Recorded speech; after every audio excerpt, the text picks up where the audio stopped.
NBA Media Day was yesterday, and unfortunately, as a Sixers fan, I can honestly say that the thing that brought me the most joy was seeing Jimmy Butler go through an emo phase at the ripe age of 34. And I just have to say, Jimmy, if you're feeling this way and you want to be with other sad emo people, you're always welcome back in Philadelphia. We will welcome you with open arms. Now, in all seriousness, yes, Media Day was yesterday, and the big story, of course, is that James Harden wasn't there, although this isn't particularly surprising. Sean has just made a video on some of what Daryl Morey has had to say about, or from Media Day, and also what Joel Embiid had to say, and just overall the vibes going into this upcoming season. But today I am here to talk about what James Harden had to say, or what he didn't have to say. Now, before we jump into everything, I just wanted to say, please make sure you like this video, hit that subscribe button.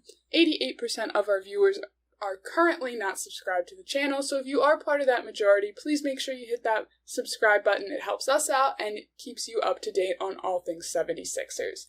Now, we got the most definitive statement from this Woj article in terms of whether or not James Harden will be playing for the Sixers this upcoming season, and it is extremely brief. This is the only real statement that I have seen thus far. I've seen a few tweets just referencing this, but literally this is all I have seen. So the article said, in a call with the league and union officials during the NBA investigation into the comments, of course referring to the Daryl Morey is a liar and I will never be a part of his organization comments, Harden insisted he would be fulfilling his contractual obligations with the Sixers should he remain without a trade, sources say. Now, again, this is like the only definitive answer that we have really gotten regarding James Harden, and a few situations or scenarios have played out in my mind over this offseason.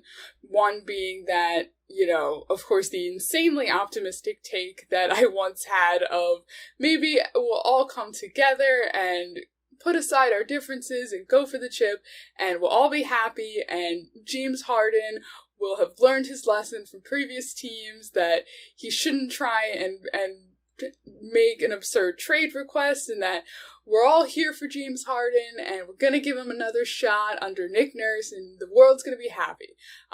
Doesn't seem like that is at all possible at this point. And the next situation would be listening to exactly what James Harden said, which is Daryl Morey is a liar and I will never be a part of an organization that he is a part of, and that if there was no trade, he would just not play. I don't know how far this would go. Would he play in China? Would he just continue on his entrepreneurship as a wine enthusiast? I don't know. But the possibility of him breaking CBA rules and, us finding out what happens, like what the league does in case somebody actually does not fill their contract in the last year of their contract. But now it is looking like actually the worst possible case scenario, which is that James Harden may come to Philly and not be excited, that we are going to get a quote-unquote disgruntled Harden. Obviously, James Harden has played this card before. We have talked about would he ever play that card again. It is looking possible.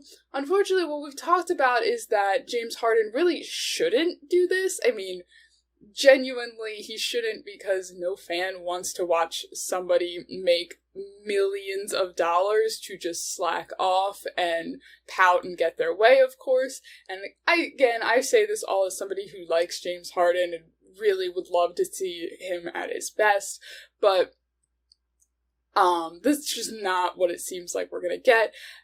But what happens is that, yeah, he could either go that route, or he could go the route which would be the next most positive thing, which is that he comes and says, hey, you know what? If I want to have any trade value in the NBA next year when I do go into free agency, I better work my ass off and show the managements of other teams that I am worth trading for.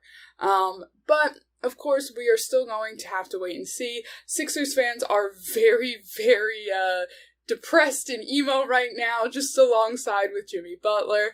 I've just seen a lot of just general negativity, and I totally understand. I am feeling it just as much as well, from the Drew Holiday situation to now this James Harden news. But have your feelings been at all changed since Media Day? Definitely let me know what you're thinking in the comments. Now, another thing that I wanted to bring up is just James Harden's, again, inactivity in general. Coming directly from Sixers Digest own Sean Bernard, James Harden appears to have deactivated his Instagram. Harden has been absent from Sixers Media Day today.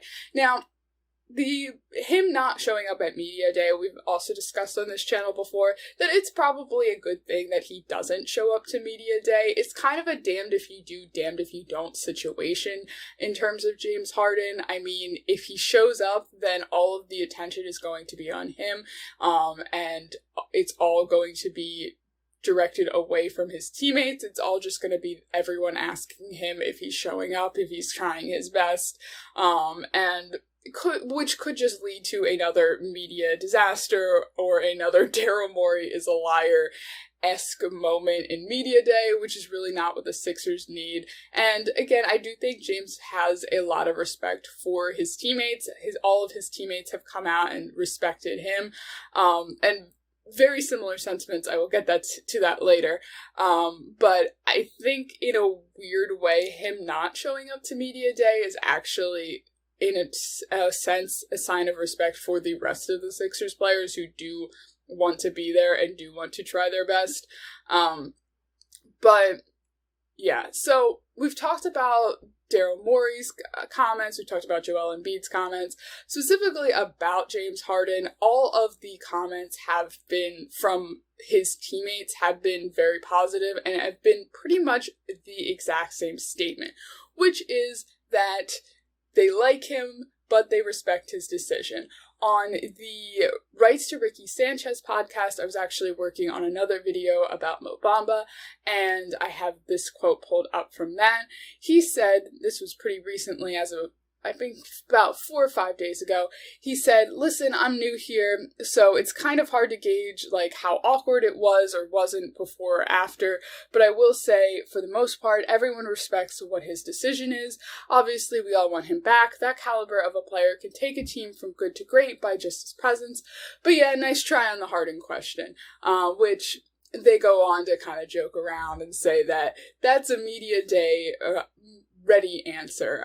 And this is kind of, again, this sentiment, this exact statement has been made by Tyrese Maxey, Joel Embiid, even to an extent Patrick Beverley, who said that he had an interest in coming to Philadelphia to reconnect with an old teammate. So I don't think anybody's, in terms of the other Sixers players, are really going to budge on their opinion on James Harden. I can't really see anybody coming out in the next 20-some days and saying something outrageous about this situation, but definitely, again, let me know what you guys are thinking in the comments below. And then just overall, like, how Sixers PR is managing this whole situation, it kind of goes back to what I said before about, like, damned if you do, damned if you don't. And the issue I've seen, I follow Sixers social media, and I didn't bring this up at the time it happened, but I think it's kind of funny to bring it up now. James Harden's birthday was in August, and the social media team put out an Instagram post saying happy birthday to him, and the comments were wild. And it was just kind of one of those things where it's like, if you try and say that, you know, he is part of this team, then you're being disingenuous, because he has clearly said that he doesn't want to be. But if you push him aside, even while he is still technically on the roster, that's not a good look either. And social media is a crazy, crazy place, as you all know. And I did see, again, directly from Sean Bernard of Sixers Digest, that he has deleted or deactivated his his Instagram. I've been following James Harden for a hot second now, and the comments have been very, very rough this off season, and especially with the narrative with the Alexander Madison, and how he shared a lot of the really, really harsh and frankly just disgusting messages that he's received on social media. I could see James Harden dealing with very similar things, and I can also see James Harden taking this very personally. I mean, he took, obviously this whole situation with Daryl Morey very personally, so I could see the comments affecting him very negatively. So I understand why he did take a step back from social media in this time, but hopefully we will start to hear more from him and just hear what he has to say, because at this point, I think that's what Sixers fans really want, is just transparency at this point. I don't know. I mean, to me, that is technically, like, kind of the bare minimum of what I want. Obviously, I would want, sunshine and rainbows on this team, but it doesn't look like we're getting that anytime soon. So definitely let me know what you guys are thinking on this whole situation. Are you still feeling very down, very negative about the this upcoming season, or did anything about Media Day really change your mind? Were you at all surprised that James Harden didn't come, or were you pretty much expecting that? I know I got an ESPN push notification that James Harden was not there. I got a breaking news, although it did not really feel like breaking news considering that's exactly what I expected. But in the meantime, we will just wait and see, and don't forget to hit that like button, hit that subscribe button, and definitely let me know what you guys are thinking in the comments below. I will see you guys next time. Bye!